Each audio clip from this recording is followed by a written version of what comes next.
At 02:10 a.m., October 27, 2025, the crew of a Pantsir S-1 missile battery was conducting what seemed to be a routine defense of Domodedovo airport, systematically blasting Ukrainian drones from the sky. Then a warning flashed on the targeting computer that changed everything. The system was firing missiles every 3 seconds, but the swarm wasn't getting smaller. This was no longer a defense. It had become a desperate race of attrition. Based on their remaining missile count, they had exactly 75 seconds of continuous firing time left before the first wave of unstoppable targets would breach the airport's perimeter. The reason the swarm wasn't shrinking was simple. The Russians were being tricked into fighting an army of ghosts. This entire attack force of 193 targets was a carefully constructed lie. 154 of them were decoys programmed with a single mission to die spectacularly and waste Russian missiles. The real threat was a group of just 39 Lyutyi drones flying silently among the phantoms waiting for their opening. The decoys worked using a brilliant piece of electronic warfare called ghost mode. Each one broadcast its radar position on a 3.6-second delay. It means the Pantsir's multi-million-dollar missile arrives at an empty piece of sky, the exact spot where the drone was 3.5 seconds ago. So, while the Pantsir crew saw 34 successful fireballs light up the night, they were completely unaware that for every ghost they killed, 5 more drones had already slipped past them. But this trap wouldn't have been possible without Russia's first catastrophic mistake, which happened 40 minutes earlier. The entire 193 drone swarm first had to get past Moscow's outer shield, the S-400 long-range radar. That system is programmed with a Doppler filter to ignore ground clutter, slow-moving objects near the Earth, like cars or cows. A drone flying at just 20 ft off the ground doesn't look like a threat, it looks like noise. The S-400 saw the swarm, classified it as harmless, and let it pass without firing a single shot. So now, at 02:01 a.m., the Pantsir crew is wasting their last precious missiles on ghosts, completely blind to the fact that the real killers are already past the gate and lining up their attack runs on the airport. While the Pantsir crew was fighting for their lives at Domodedovo, the real attack was unfolding 20 meters away at Zhukovsky military airport. This whole operation was a classic two-pronged assault designed by a genius with a mean streak. The 154 decoys had one job: fly high at 500 feet, light up Russian radar like a Christmas tree, and act as the world's most expensive ski shooting targets. Their flight path was deliberately provocative, designed to draw every eye and every missile. But while the big boys were making all the noise upstairs, the 39 real killers were down in the dirt. At 02:12 a.m., they entered the final phase of their approach. They flew at just 20 ft using the thick fog and rolling hills of the Zhukovsky forest as their own personal stealth cloak. And they weren't just flying a straight line. Each of those 39 drones had an AI brain loaded with a flight path of 10 to 24 separate waypoints. It's like programming a cruise missile with the agility of a hummingbird, designed to bob and weave through every known gap in Russia's defenses. At 02:15 a.m., the Pantsir S-1 system at Domodedovo wasn't engaged in a battle. It was the victim of a classic denial of service attack, and its operators had no idea. The 154 decoys weren't programmed to just fly and die. They were programmed to be the most annoying targets imaginable, flying in layered, repeating waves that forced the Pantsir's targeting computer to dedicate 100% of its processing power to tracking and engaging them. From a tech perspective, this is genius. The decoys acted like a botnet flooding a server with junk traffic. The Pantsir's powerful computer became so consumed with handling the fake requests that it had zero bandwidth left to scan for the real threats. The entire point of the Domodedovo swarm wasn't to survive the Pantsir. It was to keep it so monumentally busy that it couldn't even turn its head to look 20 meters down the road towards Zhukovsky airport. While the $15 million system was effectively turned into the world's most expensive paperweight, running a pointless diagnostic on junk data, the real malware, the 39 killer drones, was being uploaded directly to Russia's most sensitive hardware, completely unopposed. At 02:25 a.m., the Russian commanders at Zhukovsky finally realized they were being played. The decoy swarm was a distraction, and their Pantsir systems were out of the game. So they did what any cornered bear would do. They escalated with brute force. They scrambled their apex predators to Su-35 fighter jets. These $80 million machines tore through the sky, their pilots tasked with one simple mission: hunt and kill. The fog and ground clutter made their radar useless. So they switched to their most lethal weapon, heat-seeking missiles. These are digital bloodhounds designed to lock onto the faintest thermal signature of an engine and never let go.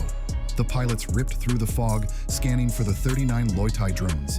But they found nothing, just cold, empty air. So where were the 39 killers? They weren't gone. They had gone to sleep. This is where Ukrainian genius goes to a whole new level. The 39 drones hadn't flown into a pipe. That's amateur hour. Instead, using the chaos of the decoy swarm as cover, each drone had flown to a pre-programmed hibernation point. A thicket of trees, a shallow ditch, or an overgrown culvert of Zhukovsky's 50-year-old Soviet storm drain system and landed. Then they shut down their engines completely. A cold gasoline engine has zero thermal signature. It radiates the same amount of heat as the frozen mud around it. Trying to find that with a high-tech infrared scope is like trying to find a specific parked car in a crowded parking lot by only looking for running. Engines. If the engine's off, it's just another piece of cold, invisible metal. Russia's $80 million fighter jets rendered completely useless by the simple act of turning off an engine. And Putin's best pilots were left staring at an empty heat scope, wondering if they were being haunted by ghosts. At 0240 a.m., with his fighter jets flying blind and his automated defenses tied in knots, Putin did the only thing he had left to do. He went Allen. He unleashed the hounds. 500 Spetsnaz operators, Russia's elite special forces, fanned out into the fog-drenched forest around Zhukovsky. But they weren't just on a scavenger hunt. They were a wolf pack. They set up a perimeter, established overlapping fields of fire, and used sensitive acoustic sensors to listen for the faintest electronic hum. They were hunting in the dark, and they were the most dangerous predators on the planet. This was the true limit of Ukraine's plan. They had outsmarted the computers and outmaneuvered the jets, but now they faced 500 highly trained human beings who wouldn't be fooled by electronic ghosts. The drones were hidden, but they were also trapped inside a tightening steel cage. For the Ukrainian commanders watching on their screens, the question became terrifyingly simple. Do we activate them now and risk a bloodbath, or wait and risk them being found one by one? At 0250 a.m., the Ukrainian commanders made their choice. There was no more time for stealth. The encrypted signal pulsed from Kyiv, "Wake up all of you right now." All the forest erupted. The sound of 39 engines roaring to life simultaneously was the dinner bell for the Spets. Muzzle flashes lit up the fog as every operator opened fire on the nearest sound. It was no longer a hunt. It was a point-blank ambush. This was a bloodbath. 7 drones were shredded before their rotors could even achieve full lift. Another 5 were hit as they struggled to climb above the tree line, spiraling back to Earth in balls of fire. In less than 90 seconds, 12 drones, nearly a third of the entire attack force, were turned into burning wreckage. The Spetsnaz were not incompetent. They were lethal, and they had just exacted a heavy price. But it was a chaotic, desperate firefight. For every drone an operator could target, 2 more were already lifting off from a different direction. The fog that had blinded them now became the drones' best shield. As the surviving 27 drones cleared the tree line, battered but airborne, the Russian commanders probably thought they had just won a major victory. They had crushed the assault. They were wrong. They had been looking at the wrong chessboard the entire time. Because while their soldiers were fighting for their lives in the forest, the real target, the massive undefended jet fuel depot at the heart of Zhukovsky, was being watched in crystal clear HD, streamed directly from the airport's own hacked security cameras. The Russians had won the battle, but Ukraine was about to win the war. At 0252 a.m., the heart of Zhukovsky Airport was an island of calm in a sea of chaos. While their best soldiers were still chasing echoes in the fog, the airport's ground crew was on a coffee break. An air traffic controller was probably scrolling through TikTok. They had no idea that 27 vengeful, battle-hardened drones were screaming out of the darkness, converging on their position from multiple vectors. The surviving drones weren't flying stealthy anymore. They were charging full throttle. 43 seconds to impact. On the hacked security camera feed, the Ukrainian commanders watched the tranquil scene, a perfect diorama of blissful ignorance. This wasn't just an attack. It was a punchline about to be delivered at 120 militarynoway. Russia thought the party was over. Ukraine was about to bring the fireworks. When the first drone hit the primary jet fuel tank, it wasn't a simple explosion. It was a physics lesson delivered with extreme prejudice. The drone's 110 lb warhead was a shaped charge designed not to blast, but to pierce. On impact, it unleashed a needle-thin jet of molten copper, screaming at 16,000 mili-EMP, slicing through steel like a laser through paper. That jet sliced through the tank's reinforced steel wall like a hot knife through butter. But the real magic happened inside. The jet of superheated plasma ignited a massive cloud of jet fuel, turning thousands of gallons into a roaring fireball. The blast generated a localized electromagnetic pulse, a mini-EMP that disrupted unshielded electronics within a 300 FT radius, crippling nearby radar and drone controls. There was no loud crack, just a deep gut-wrenching that felt like the air itself was being torn in half. The ground shook as if from a 4.00 no earthquake, a fireball lighting up the night like a second sun. Then just as suddenly came the darkness. The EMP hit. Every light, every radar screen, every radio on the base went dead. 1 second they were in a functioning military airport, the next they were in a dark, burning junkyard, deafened and blinded. The fireball over the fuel depot was just the beginning. The real damage was the silent cascading collapse that spread through the airport like a virus, turning a functioning military base into a tomb in under 5 minutes. This digital silence created a human nightmare. The surviving Spetsnaz operators reached for their satellite phones, but found only static. The chain of command wasn't just broken, it was vaporized. Junior officers were screaming for orders that their terrified commanders trapped in dark, powerless command posts couldn't give. But Ukraine wasn't done. The destruction of Zhukovsky wasn't the endgame. It was the starting gun for round 2. With Ukrainian intelligence confirming the base was deaf, dumb, and blind, a new order was given. Phase 2 was green-lit for the next 72 hours. Russia's air response capability from the Moscow region was effectively zero. The sky was wide open, and that was an invitation. A second swarm of 50 Lyutyi drones, already pre-positioned in Sumy, lifted into the air. Their target wasn't an airport.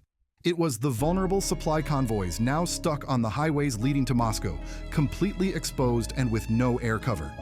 At the same time, Ukrainian HIMARS batteries given pre-approved targets began a relentless barrage firing without any fear of counterbar. The most humiliating part, the surviving S-400 batteries could see it all happening.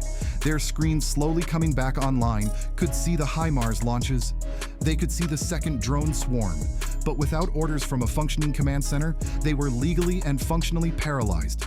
All they could do was watch as their supply lines burn. It was the military equivalent of watching your house get robbed on your security camera while you're tied to a chair. You can see everything, but you are completely, utterly powerless to stop it. In the 48 hours that have followed, Moscow went into full damage control mode, but you can't hide a 5-mile column of black smoke.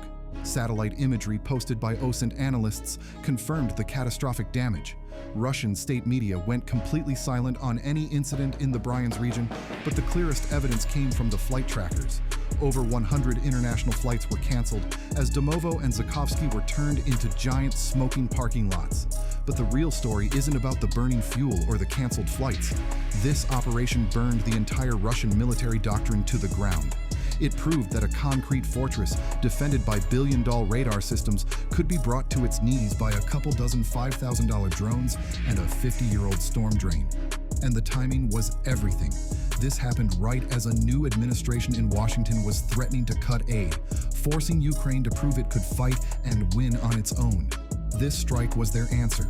It sent a clear message to NATO. Your investment is paying off. It sent a message to Putin right before the Geneva negotiations. Your position is weaker than you think. He wanted to roll into those talks looking like a king, but Ukraine just made him look like a guy who got his wallet stolen at the gas station. So, if you're on Team Ukraine like I am, smash that like button and subscribe so you don't miss the next time Russia gets a lesson in humility. I'll leave you with this challenge. If you were the Russian commander, how the hell do you defend against an enemy that uses your own storm drains as a highway?